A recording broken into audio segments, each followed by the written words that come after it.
personnes-là.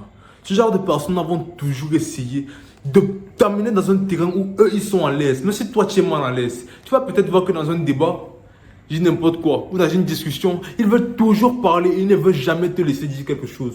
Pourquoi? Parce qu'il est en train de se nourrir de ton énergie et il ne veut pas que tu viennes l'arrêter en plein repas. Cinquième point. Les vampires d'énergie. C'est vraiment quelque chose de puissant. J'ai déjà fait une vidéo sur ce sujet. Et là maintenant, je vais faire une vidéo encore plus en détail.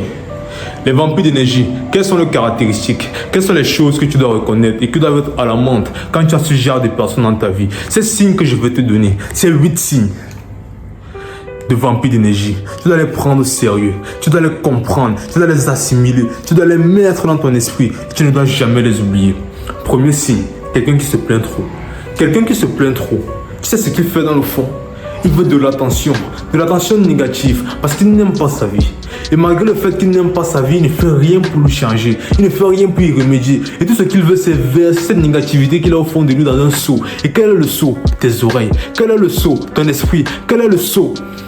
Ta concentration. Parce que quand tu es entouré de personnes qui passent le temps à se plaindre, quand tu es entouré de personnes qui passent le temps à ne jamais essayer de motiver, à ne jamais essayer de changer, à ne jamais essayer de devenir meilleur, au fur et à mesure, tu vas descendre tout doucement avec eux. Ce genre de personnes qui jalousent les autres. Ce genre de personnes qui ne font rien pour s'améliorer. Ce genre de personnes qui ne voient que le noir et qui ne voient pas la lumière, même dans l'échec. Ce genre de personnes qui sont déjà des perdants avant même que le jeu commence. C'est de ce genre de personnes-là que je parle quand je qualifie de vampire d'énergie. Deuxième point, un vampire d'énergie va toujours calomnier les autres. Et quand je dis calomnier les autres, il va toujours chercher à faire l'hypocrite. Tu sais pourquoi? Parce qu'un vampire d'énergie ne peut pas produire de l'énergie par lui-même. Donc il va calomnier les autres pour se dire qu'il est mieux qu'eux.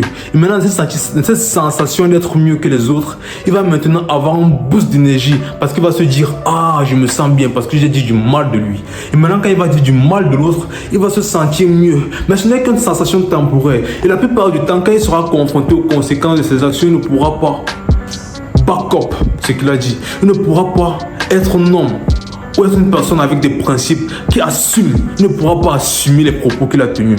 Pourquoi? Parce que dans le fond, ce sont des personnes faibles et fébriles. Troisième cas, un vampire d'énergie veut toujours gagner.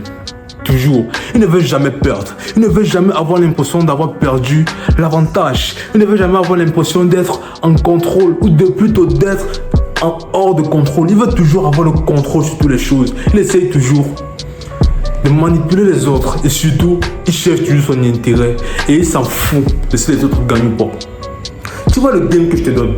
Je te donne les caractéristiques de manipulateur, de sociopathe, de vampire d'énergie, de personnes pas bonnes, Mais je te les donne pas pour que tu fasses du mal, mais pour que tu fasses du bien.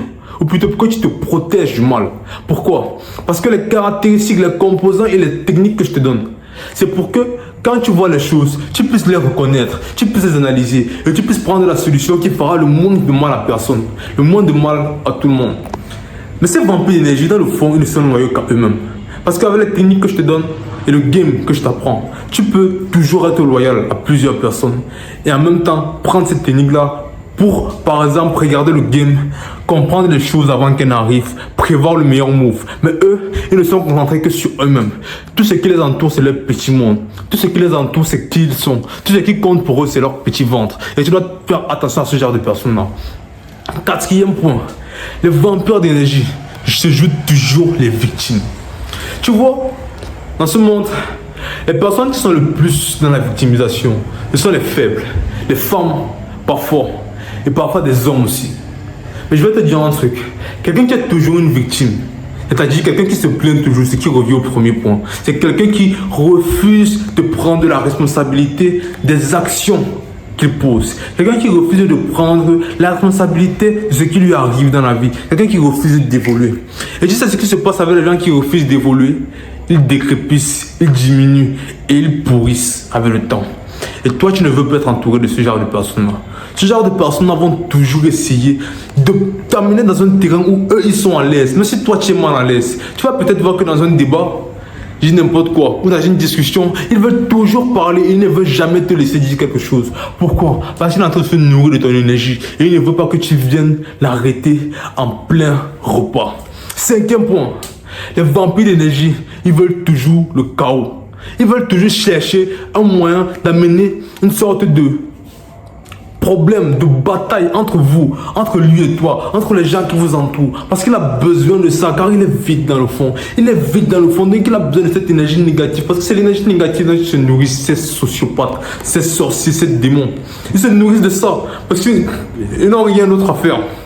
Alors moi, je veux que toi, tu comprennes un truc, frérot. Il n'y a rien à faire. Avec ce genre de personnes-là, quand tu les vois, faut t'en éviter. Faut les éviter, faut les fuir comme la peste. Et surtout, faut t'abonner. Check.